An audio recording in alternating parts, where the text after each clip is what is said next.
Hello, my name is Jessica Stojanowski. Welcome to my presentation on the Science and Technology Model and Unit Plan for Stage 2 Year 4 students.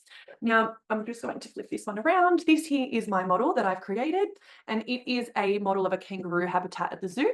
So students will be looking at creating a miniature environment within the unit that accurately represents the natural surroundings of kangaroo sanctuaries or enclosures. Now, the model will feature key elements such as open grassland areas, the water holes, which I've also utilised just here, if you can just see that one there. And it's also going to look at the vast spaces, so for things such as grassing, the hopping, and also along with the shade to be able to protect them from the sun. So students may also want to include features like rocky outcrops where the kangaroos are able to find shelter, or vantage points to watch for predators. The model in itself is going to demonstrate how those features come together to support the kangaroo's lifestyle, including their need for space to move, food sources, grasses, and access to water. Now, in order to build the model, students will need to understand and apply several scientific concepts and skills, which is outlined in the New South Wales Science and Technology 2017 syllabus. First things first, they will need to be able to grasp the concept of habitats and how different animals are adapted to live in specific environments, which is in close relation to the living world thread of the stage 2 outcomes. Students must also be able to identify the basic needs of animals such as food, water, shelter, and understand how those are met within different habitats.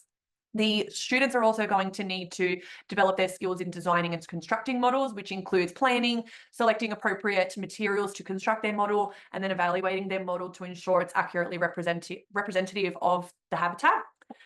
Additionally, they're going to employ their observational skills to study real animal habitats and translate their findings into their model, which is going to foster their understanding of the interdependence between living things and their environment. The task in itself is encouraging scientific inquiry and the application of knowledge in a practical but a hands-on project. Now I'm just going to share my screen so that we can go through the unit. Okay. So this is my science and technology unit for the term, and it's going to look at the key concepts within the living world topic or unit specific to stage 2 year 4 students, and the unit assessment at the end of this unit is going to be the construction of the model or animal enclosure or habitat. Now, this is just a brief overview of what the context is going to be about for the unit itself, but essentially students are going to explore the diversity of living things with a strong focus on how those animals are adapting to their environments. And under all of the lessons within the unit, students are going to look at investigative features of different habitats and how it's supporting the survival of various animal species. Like I mentioned before, that is going to conclude with a hands-on project much similar to the one that I've created here, where the students are going to demonstrate their ability and their understanding of the relationship between animals and their environments. Now, I've listed here the syllabus outcomes that I've included within the unit, along with the content outcome that I've decided to specifically look at when designing the unit itself. Okay, these are just some of the skills and content focus within the working scientifically continuum that I've decided to include within the unit. So I'll just pause for a moment for you to have a look at that.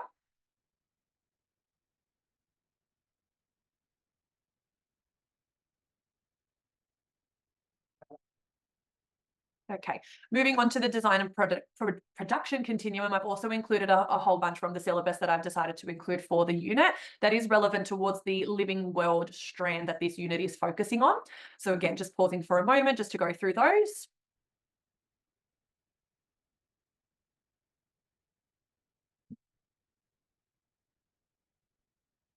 Okay, there are a lot of assessment opportunities within this unit. Two of those types would be formative and summative assessment. So our formative assessments within the lessons throughout the unit are going to be things such as observations during the class discussions and the group activities, checklists for the participation of students in the hands-on activities, and anecdotal notes on student understanding of the key concepts and terminology. The summative assessment component is going to be the construction of the model of the animal enclosure or habitat that they've chosen, accompanied with an oral presentation that they are going to be instructed to complete, that it's going to explain the features of their chosen model, why it's suited to the chosen animal, and how it's meeting the animal's needs for survival. Now, these lessons are broken up over a number of weeks, and they're going to start with the introduction to living things. So my first lesson here is looking at what's making something alive, looking at understanding the characteristics that's defining living things.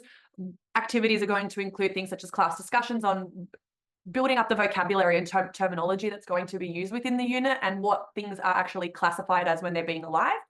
Students are going to then be put into a sorting activity where they're going to categorize items into living, non-living, and once living, again, to further reiterate their understanding and openness to the terminology that they're going to be exposed to within the unit.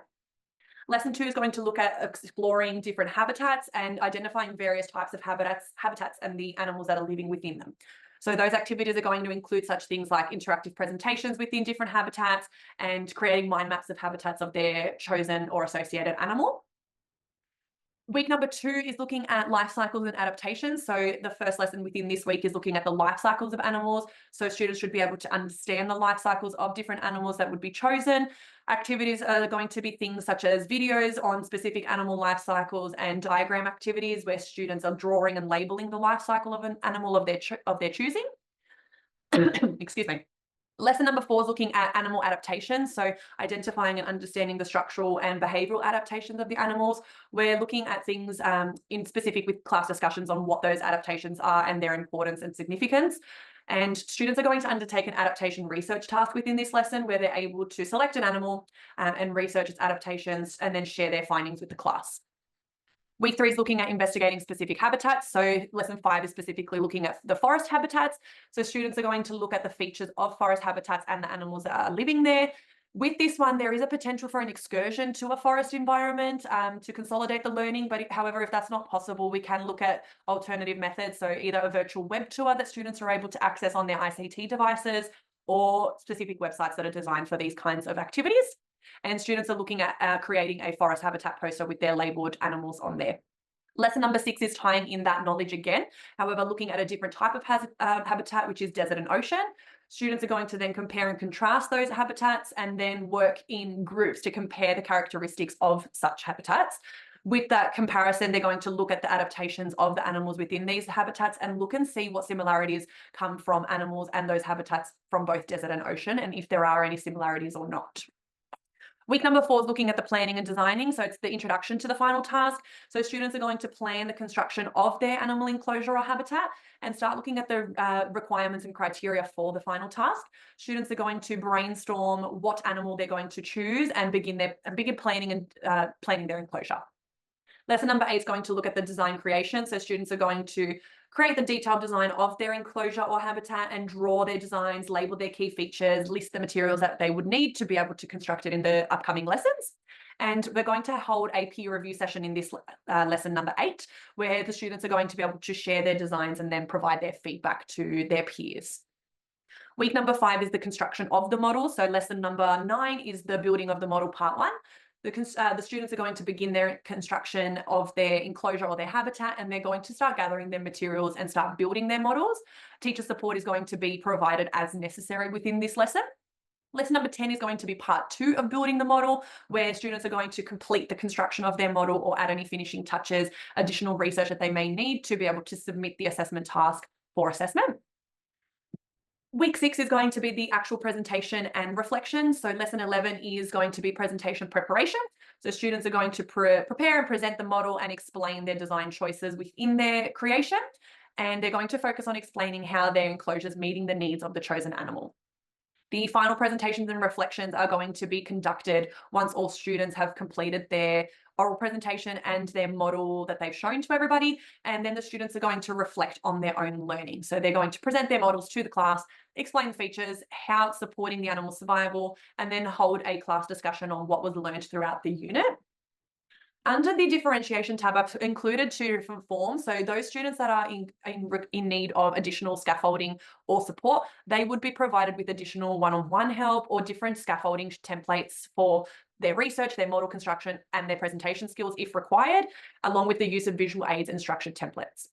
For those students that require additional challenges or potential extension, they would be challenged to advance different types of inclusions within their presentation and model, which is going to include more complex features in their model, such as creating a model for maybe a more endangered species or discussing conservation efforts and whatnot.